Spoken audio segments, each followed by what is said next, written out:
Shalom, selamat pagi saudara yang terkasih dalam Kristus Yesus. Sungguh suatu hal yang berbahagia jika pada pagi hari ini kita boleh kembali bersama dalam renungan GKI Palembang. Namun sebelum kita membaca dan merenungkan firman Tuhan, mari terlebih dahulu kita bersatu di dalam doa. Tuhan Allah Bapa yang bertata dalam kerajaan surga yang mulia, kami bersyukur, berterima kasih hingga pada pagi hari ini Engkau masih menyertai kami, Engkau masih memberikan nafas kehidupan bagi setiap kami. Sehingga kami pada pagi hari ini masih Engkau berikan kesempatan untuk kembali merenungkan kebenaran firman. Dan biarlah setiap firman yang kami dengar dan kami baca boleh menjadi penuntun langkah kaki kami, kehidupan kami pada hari ini. Biarlah kiranya Roh Kudus Tuhan selalu menyertai kami. Terpujilah Bapa di surga, di dalam Kristus Yesus kami berdoa dan ucap syukur. Amin. Nah saudara, renungan kita pada pagi hari ini terambil dalam Lukas pasal yang keempat, ayat yang ke-14 sampai dengan ayat yang ke-30. Tapi saya akan membacakan beberapa bagian saja, yaitu ayat yang ke-16 sampai dengan ayat yang ke-19. Lukas pasal yang keempat, saya akan membacakan ayat 16 sampai dengan ayat yang ke-19. Demikian firman Tuhan. Ia datang ke Nazaret, tempat ia dibesarkan, dan menurut kebiasaannya pada hari Sabat, ia masuk ke rumah ibadat, lalu berdiri hendak membaca dari Alkitab.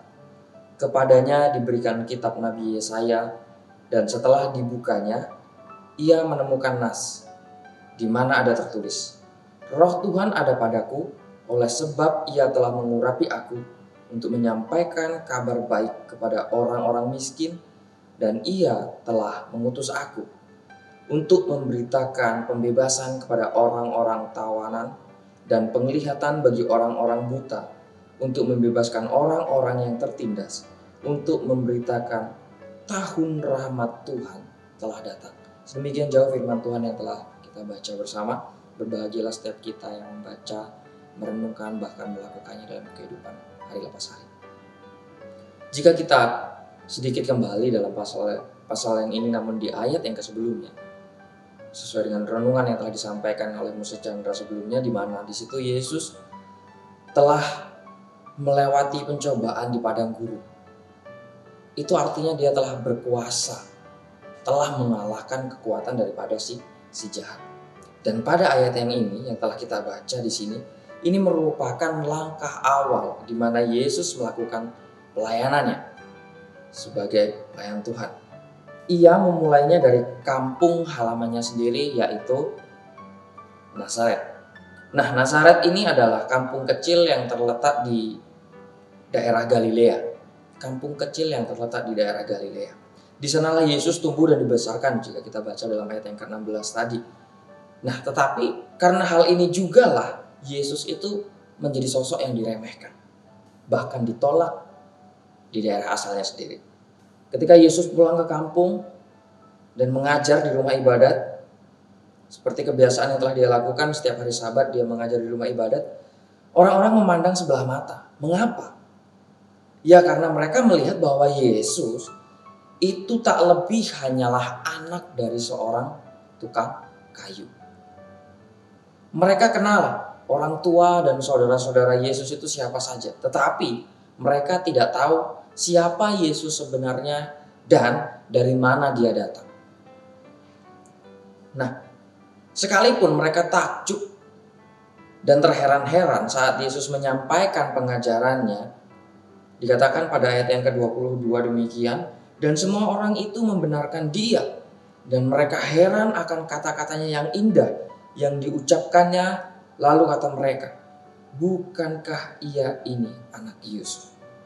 Di sini jelas mereka mengagumi, mereka begitu terheran-heran dengan kata-kata yang disampaikan Yesus. Tetapi di sini juga mereka mulai tidak percaya kepada Yesus dan berkata, bukankah dia ini anak Yusuf, anak si tukang kayu? Nah, karena ketidakkepercayaan itu, maka Yesus tidak banyak melakukan mujizat seperti yang dia lakukan di daerah-daerah lain. Justru di kampung halamannya dia sedikit sekali melakukan mujizat. Bahkan Yesus jelas-jelas diusir. Mereka berusaha membunuh Yesus bahkan. Dengan mengarak Yesus ke tepian kota, lalu mereka akan menjatuhkan Yesus dari tebing kota. Ini cara mereka yang mereka lakukan terhadap Yesus yang sudah sungguh jelas berasal dari tanah Nazaret ini.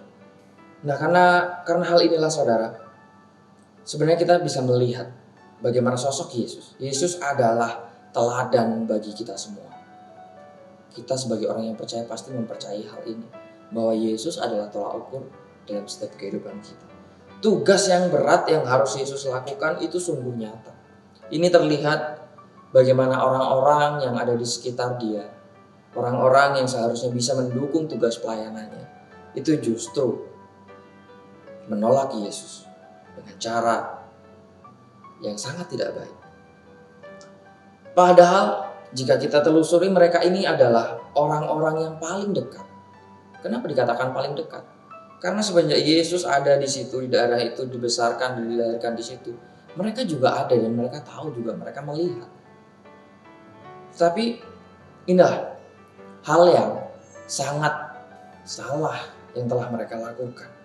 Mereka mengusir Yesus dari tempat itu. Walaupun mereka adalah orang-orang yang paling dekat dengannya, yang seharusnya bisa mendukung tugas pelayanan Yesus. Tetapi mereka di sini tidak sama sekali mendukung apa yang menjadi kegiatan Yesus, yang menjadi proyek besar Yesus, yang harusnya bisa dimulai dari tanah kelahirannya itu sendiri. Di sini kita bisa melihat bahwa Yesus tidak memaksakan semua orang untuk percaya kepadanya. Kenapa demikian? Bisa saja Yesus memaksa orang tersebut untuk percaya kepadanya. Sebab jelas pasti orang yang ada di daerah Nazaret tahu betul dari masa kecil Yesus yang suka main di rumah ibadat. Itu mereka jelas-jelas tahu. Dari kecil juga cara Yesus bergaul itu berbeda dengan anak-anak pada usia yang sama pada waktu itu. Tetapi di sini kita melihat bahwa Yesus tidak pernah memaksakan semua orang untuk percaya kepadanya. Tetapi karena Yesus tahu bahwa tugas pelayanannya itu bukan hanya dikhususkan untuk daerah tertentu atau hanya untuk orang tertentu saja, maka Yesus tidak berhenti di sini saja. Dia terus melakukan tugas pelayanannya ke daerah-daerah lain yang jelas banyak menuai kemenangan tentunya. Keselamatan yang Yesus sampaikan bukan hanya untuk orang Nazaret. Keselamatan yang Yesus beritakan bukan hanya untuk orang-orang terdekat yang mengenal dia pada waktu kecil saja. Tetapi ini bersifat begitu luas. Kepada siapapun orang yang mau percaya kepadanya, maka dia berhak menerima keselamatan itu. Saudara, mungkin dalam kehidupan kita pernah merasakan hal yang sama. Mungkin kita sebagai orang yang percaya, sebagai orang Kristen atau pengikut Kristus, kita juga pernah mengalami yang namanya penolakan dalam kehidupan kita. Entah itu orang-orang yang terdekat dengan kita, ataupun orang lain yang mungkin tidak kita ketahui, bahkan tidak kita kenal. Tetapi janganlah kita merasa kecewa, atau kita merasa kecil hati, atau kita merasa tersakiti karena hal demikian. Kita harus bisa tetap menjadi saksi-saksi Kristus dimanapun kita berada. Kita harus tetap berpegang bahwasanya Yesus sendiri pernah mengalami yang namanya penolakan. Masa iya kita yang mengaku diri sebagai pengikut Kristus tidak bisa melanjutkan setiap pelayanan yang harusnya sudah menjadi tugas dan tanggung jawab kita juga? Janganlah pelayanan Kristus berhenti sampai pada waktu itu saja. Tetapi kita yang saat ini sedang berada di tengah-tengah dunia yang sebenarnya sedang membutuhkan jalan kebenaran, mari kita lanjutkan tugas pelayanan proyek Yesus di tengah dunia ini, sehingga kita benar-benar menjadi saksi Kristus yang sungguh nyata, sehingga keselamatan yang mestinya bisa didengar dan diterima oleh banyak orang itu boleh tercapai. Tetaplah beritakan berita keselamatan. Tuhan Yesus memberkati.